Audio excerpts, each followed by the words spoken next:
ಸಮಾಜದ ಸ್ವಾಸ್ಥ್ಯ ಕಾಪಾಡುವ ಮಹತ್ವದ ಜವಾಬ್ದಾರಿಯನ್ನ ಪತ್ರಕರ್ತರು ನಿಭಾಯಿಸುತ್ತಿದ್ದಾರೆ.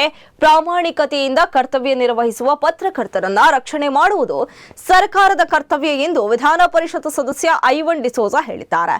ರೆಡ್ ಕ್ರಾಸ್ ಶತಮಾನೋತ್ಸವ ಕಟ್ಟಡದ ಪ್ರೇರಣಾ ಸಭಾಂಗಣದಲ್ಲಿ ನಡೆದ ಮಂಗಳೂರು ಪ್ರೆಸ್ ಕ್ಲಬ್ ದಿನಾಚರಣೆ ಉದ್ಘಾಟಿಸಿ ಅವರು ಮಾತನಾಡಿದ್ದಾರೆ. ಪೊಲೀಸರಷ್ಟೇ ವೇಗವಾಗಿ ಘಟನಾ ಸ್ಥಳಗಳಿಗೆ ತೆರಳಿ ಸಮಾಜಕ್ಕೆ ತಪ್ಪು ಸಂದೇಶ ಹೋಗದಂತೆ ವಿವೇಚನೆಯಿಂದ ವರದಿ ಮಾಡುವ ಪತ್ರಕರ್ತರ ಬದ್ಧತೆ ಶ್ಲಾಘನೀಯ ಎಂದರು.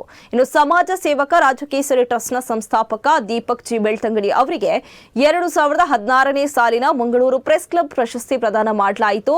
ಪ್ರಶಸ್ತಿ ಪ್ರದಾನ ಮಾಡಿದ ಮಂಗಳೂರು ನಗರ ಉಪ ಪೊಲೀಸ್ ಆಯುಕ್ತ ಎಚ್ಎನ್ ಮಿಥುನ್ ಮಾತನಾಡಿ, ಮಂಗಳೂರಿನ ಪತ್ರಕರ್ತರು ಸಂಯಮ ಮತ್ತು ಸಾಮಾಜಿಕ ಕಳಕಳಿಯಿಂದ ಕೆಲಸ ಮಾಡ್ತಾ ಇದ್ದಾರೆ. ನಿಸ್ವಾರ್ಥ ಸೇವಕರನ್ನ ಗುರುತಿಸುವ ಮೂಲಕ ಸಮಾಜಕ್ಕೆ ಉತ್ತಮ ಸಂದೇಶ ನೀಡಿದ್ದಾರೆ ಎಂದರು.